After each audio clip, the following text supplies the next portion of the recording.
अनंत समय व अंतरिक्ष के बीच यह बहुत बड़ा सौभाग्य है कि मैंने आपको और आपने मुझे पा लिया है। आपने मुझे थाम रखा है। उसका सबसे बड़ा तथ्य यही है कि आप एक महत्वपूर्ण खोज की दहलीज पर हैं। मैं कहानियों के मेल से बना हूँ और स्वयं को अव्यक्त के रूप में व्यक्त करता हूँ, अर्थात जिसे प्रकट न किया जा सके। यद्यपि मेरी कहानियों में अव्यक्त अनेक अवतारों में प्रकट होता है, ताकि आपको इतना सशक्त बना दे कि आप अपने लिए संपूर्ण प्रचुरता की नियति रख सकें।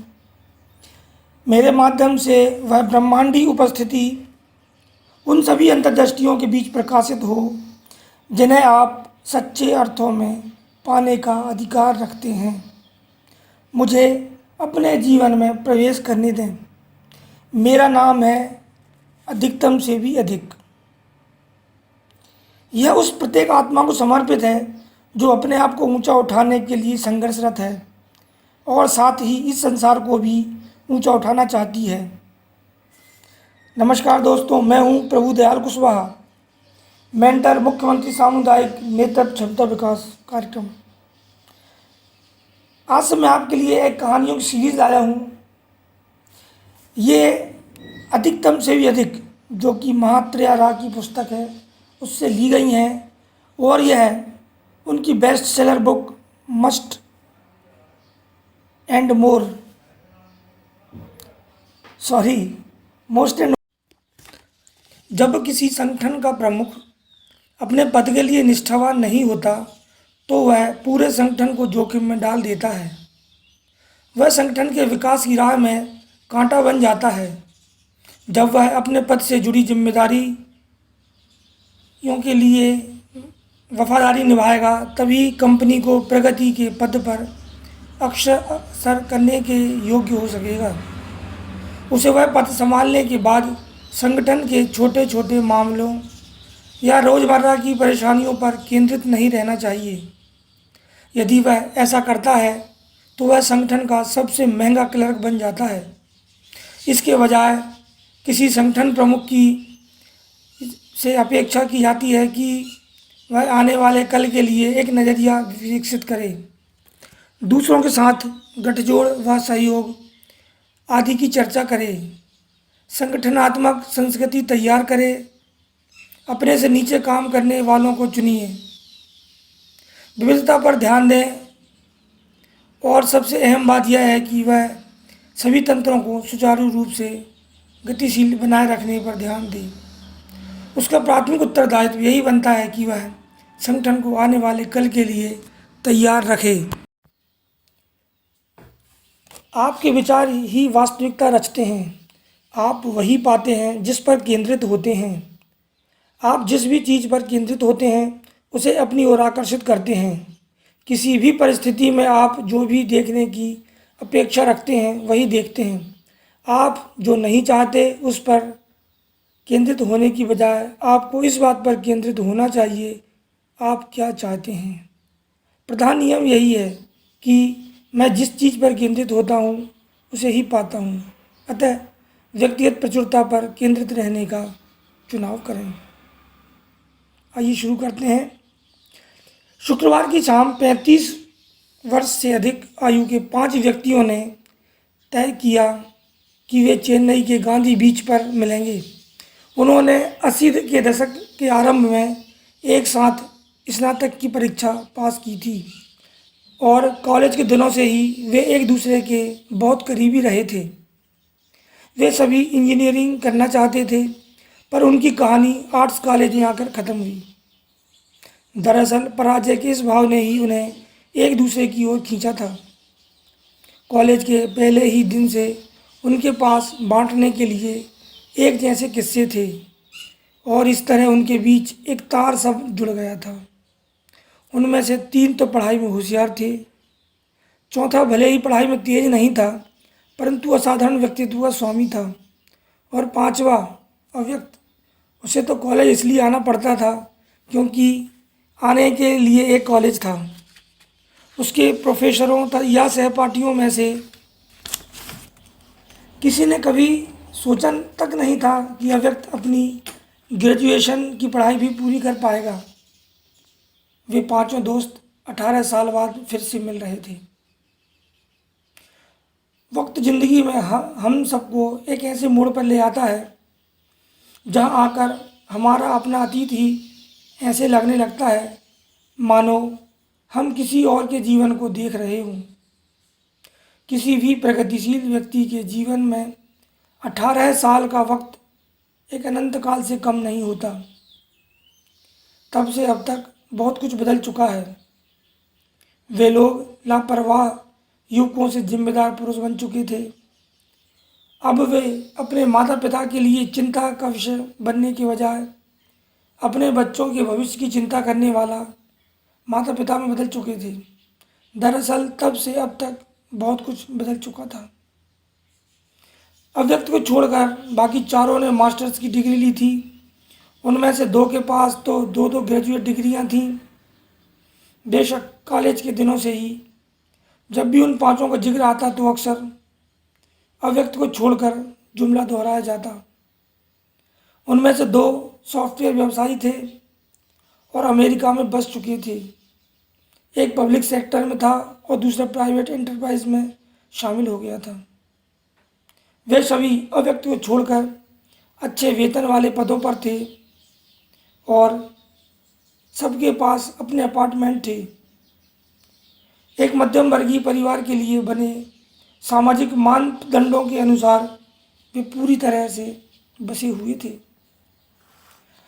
हालांकि उन सभी ने जीवन में इस अवस्था तक आने का अनुमान लगा रखा था, परंतु वे अव्यक्त की अकल्पनीय वृद्धि को लेकर आश्चर्यचकित थे।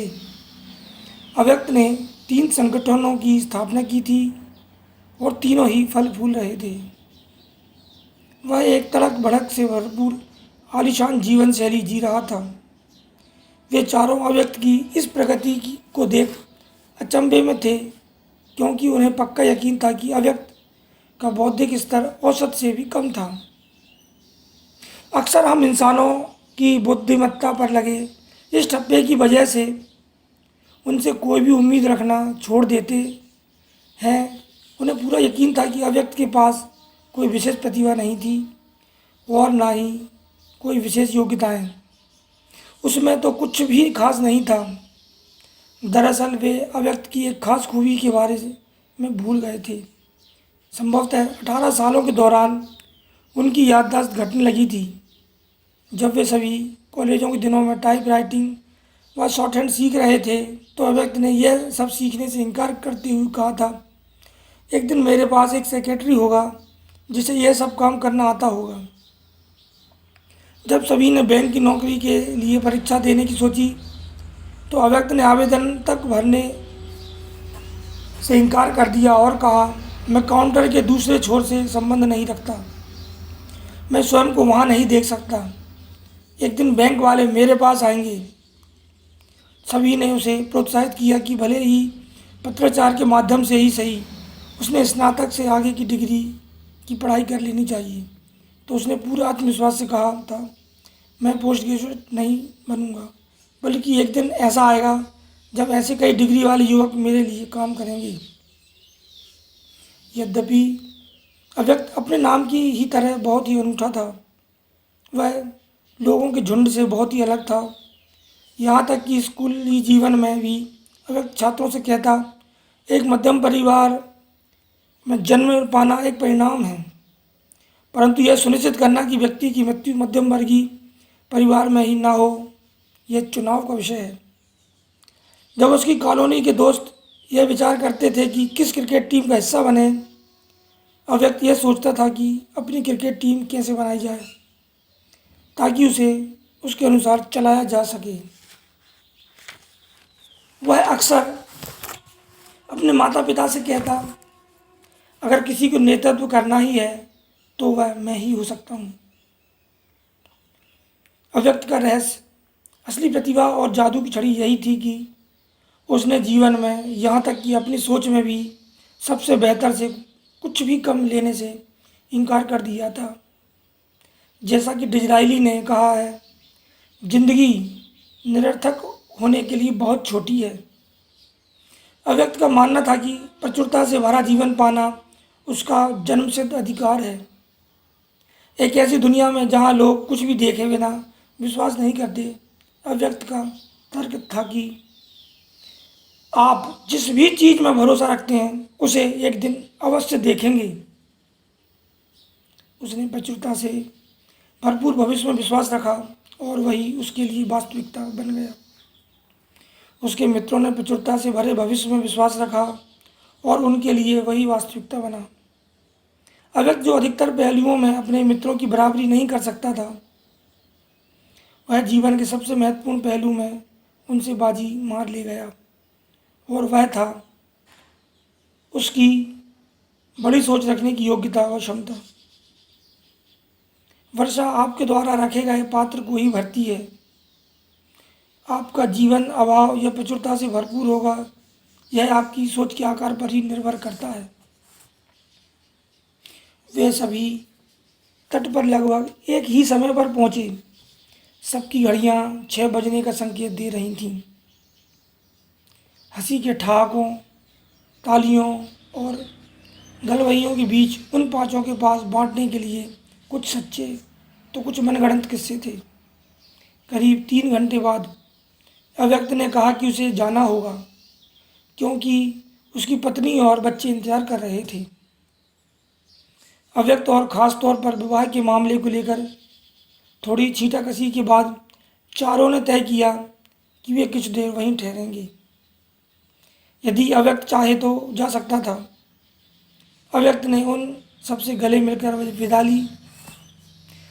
अव्यक्त के जाने के बाद चारों दोस्तों ने देखा कि वह अपना पर्सनल ऑर्गेनाइजर वहीं भूल गया था। वह इस डायरी में अपने काम आने वाली सारी सूचना व जानकारी आदि रखता था। हालांकि उनमें से एक ने चाहा कि अव्यक्त के पीछे जाए और उसे उसकी डायरी लौटा दे, पर बाकी तीनों को यह जानने का कौतूहल था कि उनमें क्या लिखा है। प्रस्ताव बहुमत से पास हुआ और वे नवजात पिल्लों के एक सेट ढेर की तरह सटकर बैठ गए, जो एक दूसरे के शरीर की गर्माहट पाने के लिए प्रायः ऐसा ही करते हैं। 8 आंखें पर्सनल ऑर्गेनाइजेशन से चिपकी हुई थी। वे सारा डायरी सेक्शन देख चुके थे। फिर उन्होंने जन्मदिन व सालगिरह वाला सेक्शन, नाम और पतों वाला सेक्शन और फ़ोन नंबर वगैरह देखे, और फिर एक और सेक्शन। उस पर अव्यक्त की अपनी लिखाई में लिखा था, मेरी व्यक्तिगत प्रचुरता की कुंजियाँ। पर्सनल ऑर्गेनाइजेशन के इस हिस्से में बुद्धिमत्ता से भरी अनेक बातें लिखी गई थीं। उन चारों में से कोई भी निश्चित रूप से ये नहीं कह सकता था कि ये बातें उसने महान व्यक्तियों के कथनों से ली थी या फिर वह अव्यक्त ने अपने जीवन अनुभवों से उपजा विवेक था। ओह, स्रोत चाहे जो भी हो, इससे क्या अंतर पड़ता है। वे अव्यक्त के जीवन से जुड़ी प्रचुरता के रहस्य थे और उनके लिए ये बात कहीं ज़्यादा मायने रखती थी। पहले ही पृष्ठ पर लाल स्याही से बड़े बड़े अक्षरों में लिखा था, मैं जानता हूँ एक रास्ता है। इसके बाद पन्ने दर पन्ने विवेक व ज्ञान से भरपूर ऐसे अनमोल वचनों से भरे थे जो पूरे जीवन के शोध व तलाश के बाद भी नहीं पाए जा सकते थे। हर पन्ने को पढ़ने के बाद वे एक दूसरे को देखते, कभी कभी मुस्कुराते। हर बार उनकी गर्दनें ही सहमति में हिलती। जल्द ही उनके चेहरे के आनंदी भाव कहीं खो गए और उन पर ज्ञान की आवाज़ झिलमिला उठी। उन्होंने पढ़ा, जिसमें पहला जो था वो ये था कि जब मैं यह विश्वास रखता हूँ कि मैं इसे कर सकता हूँ और सचमुच इस बात पर भरोसा भी रखता हूँ, तो यह बात अपने आप सामने आ जाती है कि इसे कैसे किया जा सकता है। किसी भी बात पर विश्वास रखने से दिमाग अपने आप उसे करने के उपाय खोज निकालता है।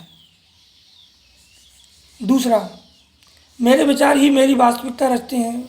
मैं वही पाता हूँ जिस पर केंद्रित हो जाता हूँ। मैं जिस भी चीज़ पर केंद्रित होता हूँ उसे अपनी ओर आकर्षित करता हूँ।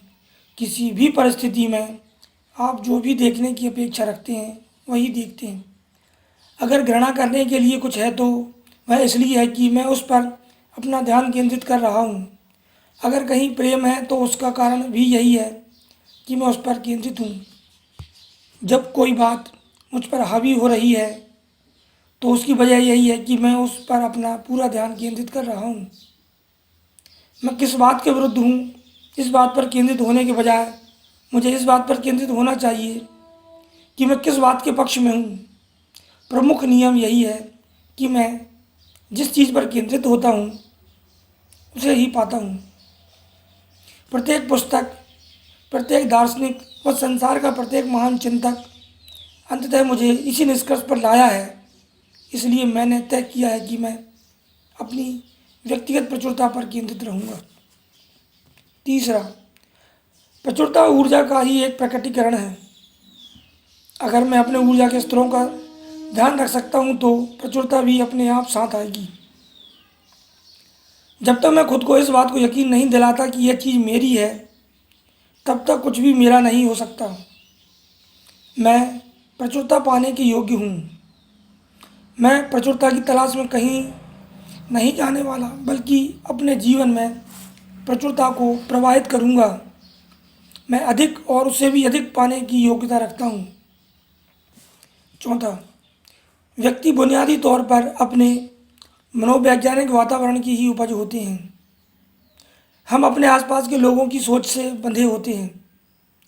अभाव के विषय में सोचने वाले हमेशा हमें भी प्रचुरता के बजाय इसी सोच की ओर खींच ले जाते हैं जो लोग कहते हैं यह नहीं हो सकता। दरअसल वे असफल श्रेणी से होते हैं। वे उपलब्धियों के मामले में औसत या हद से हद मध्यम स्तर के होते हैं।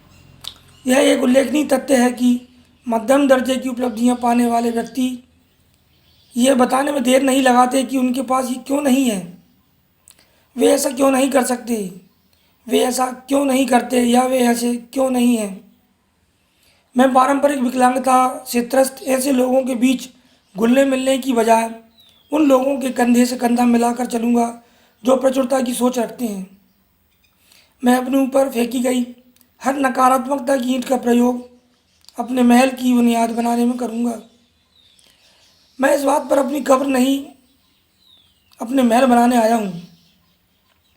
पांचवा, हो सकता है कि प्रचुरता के इस मार्ग में मुझे चुनौतियाँ, असफलताओं व पराजय का सामना करना पड़े। यद्यपि मैं फिर भी स्वयं को पराजित अनुभव नहीं करूँगा। अगर मैं किसी ऐसी सड़क पर कार चला रहा होता जिसके आगे अचानक सड़क बंद है का बोर्ड आ जाता, तो क्या मैं वहीं बैठकर सड़क का काम खत्म होने का इंतजार करता या अपने घर लौट आता? नहीं, इन दोनों में से कुछ न करता। उस बोर्ड का केवल इतना सा अर्थ है कि मैं इस खास रास्ते से नहीं जा सकता जहाँ मैं जाना चाहता हूँ। मेरा रास्ता भले ही बदल सकता है पर मेरी मंजिल कभी नहीं बदलेगी। छठवा, मैं प्रत्येक व्यक्ति को पूरा आदर मान सम्मान दूंगा। मैं प्रत्येक व्यक्ति से कुछ न कुछ सीखने की चेष्टा करूंगा। मैं प्रत्येक का निरीक्षण करूंगा। मैं प्रत्येक के जीवन का अध्ययन करूंगा। यद्यपि इस भौतिकवादी क्षेत्र में मैं किसी मनुष्य की पूजा नहीं करूंगा। मैं यह मानता हूं कि मैं इससे भी परे जा सकता हूं और सबसे ऊपर जा सकता हूं। मैं सजग भाव से दोयम दर्जे की प्रवृत्ति को त्याग दूंगा। मैं यहाँ दूसरे दर्जे का इंसान बनने नहीं आया। मैं जो भी करता हूँ वहाँ नंबर 1 के स्थान पर पहले से ही मेरा नाम खुदा है। मुझे बस आगे जाकर उसकी तलाश करनी है।